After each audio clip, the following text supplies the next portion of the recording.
पश्चिम बंगाल में निवेश को लेकर एक और बड़ी हलचल देखने को मिली है। राज्य में नई औद्योगिक परियोजनाओं और निवेश की घोषणाओं के बीच अब देश की प्रमुख ई कॉमर्स कंपनी फ्लिपकार्ट की भी एंट्री को लेकर चर्चाएं तेज हो गई हैं। मुख्यमंत्री शुभेंदु अधिकारी ने बुधवार को राज्य सचिवालय नवन्ना में फ्लिपकार्ट के सीईओ कल्याण कृष्णमूर्ति से मुलाकात की। इस बैठक के बाद यह सवाल उठने लगा कि क्या फ्लिपकार्ट पश्चिम बंगाल में बड़ा निवेश करने की तैयारी कर रहा है। मुख्यमंत्री कार्यालय की ओर से सोशल मीडिया पर साझा की गई जानकारी के मुताबिक इस बैठक में फ्लिपकार्ट के chief corporate affairs officer Rajnish Kumar और कंपनी के अन्य वरिष्ठ अधिकारी भी मौजूद थे। बैठक में मुख्य रूप से e commerce sector, logistic, digital commerce और राज्य में व्यापारिक संभावनाओं पर चर्चा हुई। हालांकि मुख्यमंत्री कार्यालय या फ्लिपकार्ट की ओर से फिलहाल यह स्पष्ट नहीं किया गया है कि इस बैठक में किसी विशेष निवेश प्रस्ताव या नई परियोजना पर अंतिम सहमति बनी या नहीं, लेकिन राजनीतिक और औद्योगिक हलकों में इस मुलाकात को बेहद महत्वपूर्ण माना जा रहा है।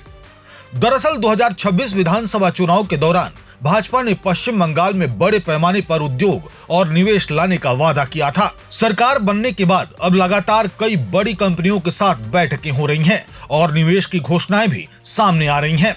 हाल ही में मुख्यमंत्री शुभेंदु अधिकारी ने डानकुनी में लक्स कोजी के 600 करोड़ रुपए के नए मैन्युफैक्चरिंग प्लांट का शिलान्यास किया था।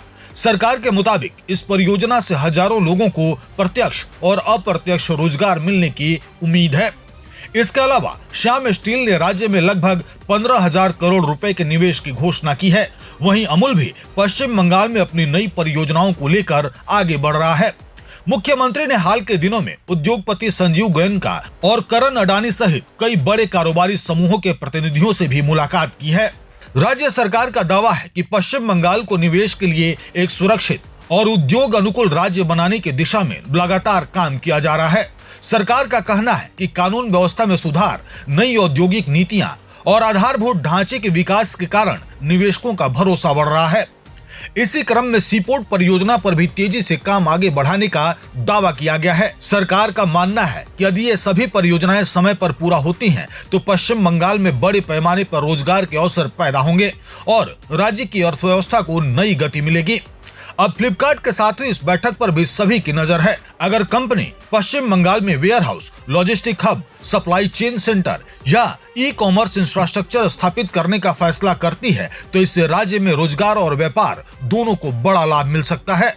फिलहाल निवेश को लेकर कोई आधिकारिक घोषणा नहीं हुई है, लेकिन इस हाई लेवल बैठक ने इतना जरूर संकेत दे दिया है कि पश्चिम बंगाल में बड़े निवेशकों की दिलचस्पी लगातार बढ़ रही है।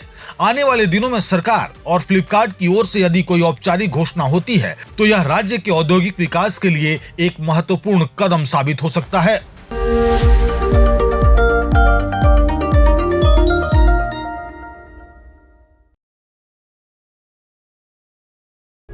प्रभातखबर.com, विश्वास वही, रफ्तार नहीं।